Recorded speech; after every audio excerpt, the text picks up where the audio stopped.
अस्सलाम वालेकुम नाजरीन, मैं हूं तला सिकंदर और आप यूट्यूब चैनल देख रहे हैं। नाजरीन, सबसे पहले ईद उल अज़हा आप सबको बहुत बहुत मुबारक हो। ये ईद सियासी कैदियों और उनकी फ़ैमिलीज़ के लिए खुशगवार साबित नहीं हुई। सब के अहल खाना मिलने के लिए गए थे अडयाला जेल, लेकिन किसी को भी अलाउ नहीं किया गया उनसे मिलने के लिए, इंक्लूडिंग इमरान खान। इमरान खान साहब के 1026 दिन हो गए हैं अडयाला जेल में और ये उनकी छठी ईद गुजरी है कैद तन्हाई में। अडयाला जेल को जो साफ़ी कवर करते हैं उन्होंने ये बताया है, ये रिपोर्ट किया है कि इमरान खान को कल भी ईद की नमाज़ की इजाज़त नहीं मिली। वहाँ पर जो जमात हुई है वो दो इज्तिमात पर हुई है। एक वहाँ की जो जामिया मस्जिद है, जो आम कैदी हैं उनकी बात कर रहा हूँ, और दूसरी इमाम बारगाह। जो हाई प्रोफाइल कैदी हैं उन्हें कल भी नमाज की इजाज़त नहीं मिली, जिनमें इमरान खान भी आते हैं। हर बार यही बहाना करते हैं, ये इमरान खान की एज आई सेड की ये छठी ईद है। हर बार कहते हैं कि सिक्योरिटी रीजन्स हैं, उससे पिछली बार भी, उससे पिछली बार भी। तो ये इनका ड्रामा चल रहा है। तो ईद के दिन भी इमरान खान का कैद तन्हाई में गुजरा है, ना फैमिली से मिलने की इजाज़त दी है। और वहाँ पर एक वकील थे इमरान खान के, और नादिया खटक, ये इमरान खान साहब से यकजहती के लिए अडयाला जेल के बाहर खड़े थे, लेकिन फैमिली के साथ मुलाकात एक बार फिर नहीं हो सकी। ये छठी ईद थी इमरान खान की, कैद तन्हाई में ही गुजर गई। अब जो अगला वीक है ये बहुत ही ज़्यादा इम्पोर्टेंट है। अगले वीक सुहेल अफरीदी, इस वक्त पाकिस्तान तहरीक इंसाफ की जो क़यादत है वो तैयारियों में है कि 2 तारीख को हमने अडयाला जेल के बाहर एक बड़ा शो डाउन करना है। उस हवाले से अभी से ही तैयारियाँ शुरू हैं।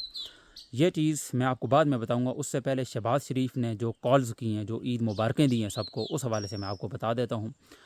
और टेलीफोन में उन्होंने एक तो जो सूबे के वज़ीर आला हैं, 3 जो सूबे के वज़ीर आला हैं उनसे बात हुई है। एक की नहीं हुई, आप गेस कर लें किससे नहीं हुई है।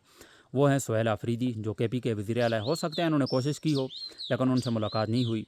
फिर जो सदर हैं, फील्ड मार्शल हैं, फिर बाहर के जो ममालिक के जो सदर हैं, हेड ऑफ़ द स्टेट्स हैं, उनको भी शहबाज शरीफ ने मुबारकें दी हैं, लेकिन एक बंदे को मुबारक नहीं दी। वो हैं हमारे सूबे के वज़ीर आला KPK के सुहेल अफरीदी। अब हम बात करते हैं जो नेक्स्ट वीक को शो डाउन होगा उस हवाले से। उस हवाले से पाकिस्तान तहरीक इंसाफ की इस वक्त तैयारी शुरू है। अगला जो वीक है बहुत ही ज़्यादा इंपॉर्टेंट होने वाला है। अवाम का एक जम गफ़ीर हमें देखने को मिल सकता है, और पाकिस्तान तहरीक इंसाफ की जो क़यादत है वो इस वक्त तैयारियों में है, भरपूर तैयारियों में है।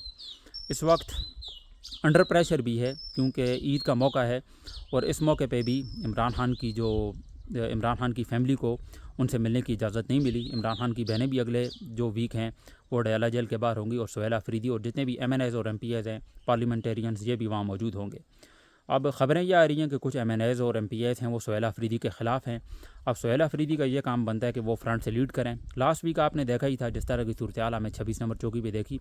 वहाँ पर जितने भी MNAs थे, MPAs, वो वहाँ पर मौजूद थे और सब ने सपोर्ट किया है। सब सुहेल अफरीदी को सपोर्ट कर रहे हैं, पाकिस्तान तहरीक इंसाफ की क़यादत।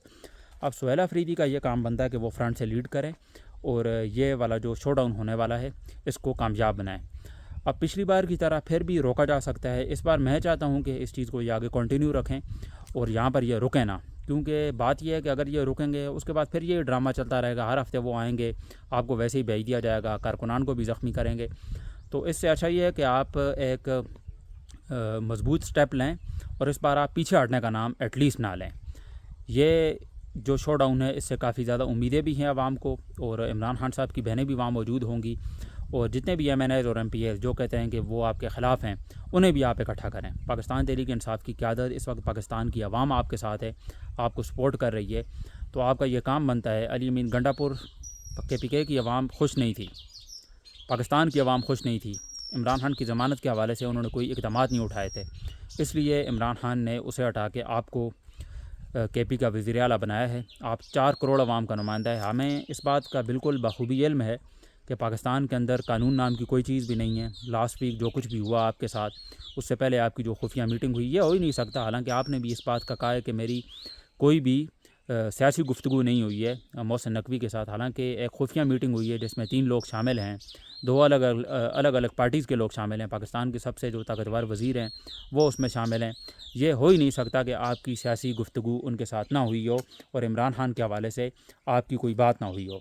तो बहरहाल वो हुई है या नहीं हुई, वो चीज़ आप बिल्कुल साइड पे कर लें। लेकिन ये जो आने वाला वीक है इसमें पाकिस्तान की आवाम आपके साथ खड़ी है, और हम चाहते हैं कि ये एक सक्सेसफुल शो डाउन हो। उसकी वजह यह है कि इमरान खान पिछले 4-5 साल से वो कैद तन्हाई में है। 4 साल तो हो ही गए हैं, 1000 से ज़्यादा दिन हो गए हैं, और वो कुर्बानी दे रहे हैं, सेक्रीफाइस कर रहे हैं। उनकी बहनें जो हैं वो कुर्बानी दे रही हैं। स्ट्रगल कर रही हैं, हर हफ्ते वो जाती हैं और उनकी डिमांड सिर्फ ये है कि अल शिफा इंटरनेशनल हॉस्पिटल में उनका इलाज हो जाए, उनके जो ज़ाती मुआलिजीन हैं उनकी मौजूदगी हो, फैमिली के साथ मुलाकातों का सिलसिला बहाल हो जाए। ये उनका आइनी और कानूनी हक़ है और ये आइनी और कानूनी हक़ उनसे छीना जा रहा है और ये पाकिस्तान में ही सिर्फ होता है और दुनिया के किसी मुल्क में भी नहीं होता।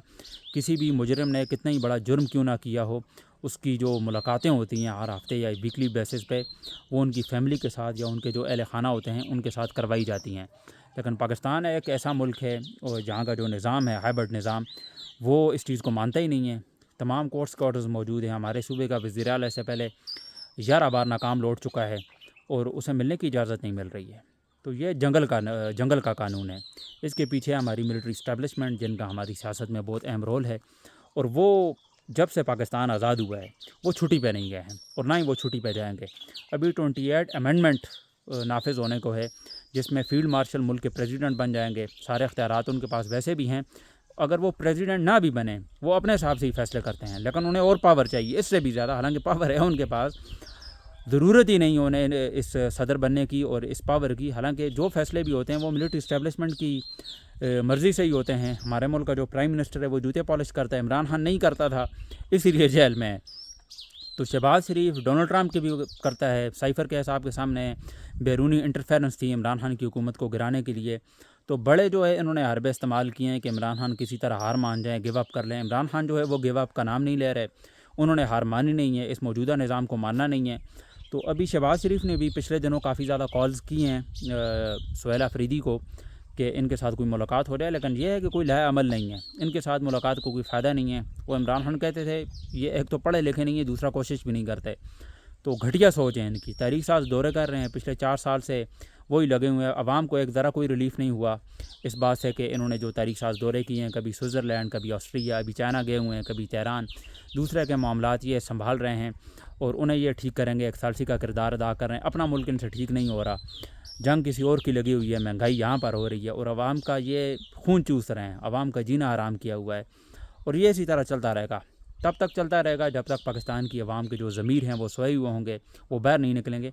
तो ये सारी चीज़ें जो है चलती रहेंगी।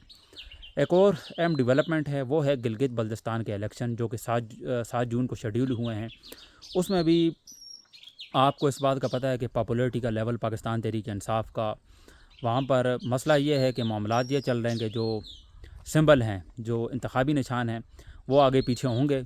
लेकिन बहरहाल जो पॉपुलरिटी है इमरान खान की, लोग बता रहे हैं, एक दूसरे को अवेयरनेस फैला रहे हैं आपस में कि ये इसमें आपने वोट कास्ट करना है, इस तरह करना है।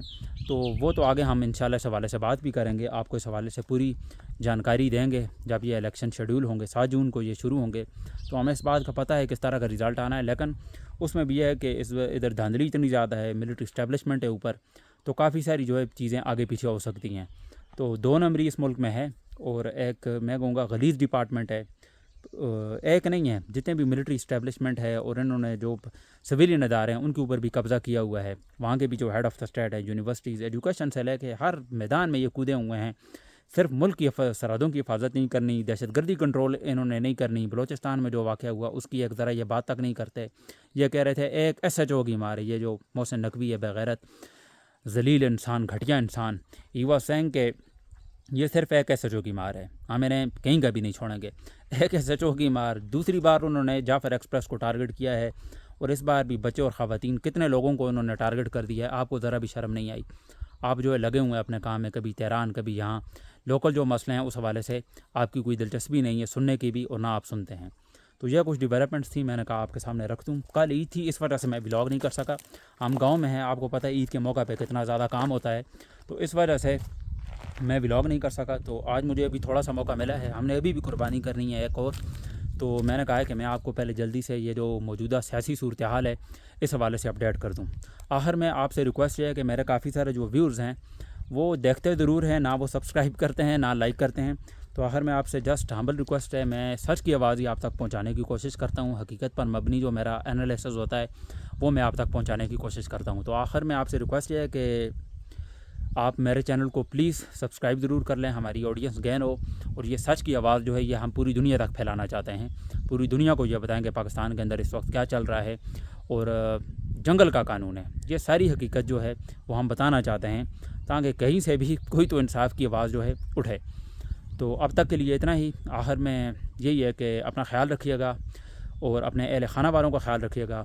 एक बार फिर आप सबको ईद उल अज़हा बहुत बहुत मुबारक। मिलते हैं आपसे इंशाल्लाह अगले व्लॉग में। मुझे दीजिए इजाज़त। अल्लाह हाफ़िज़।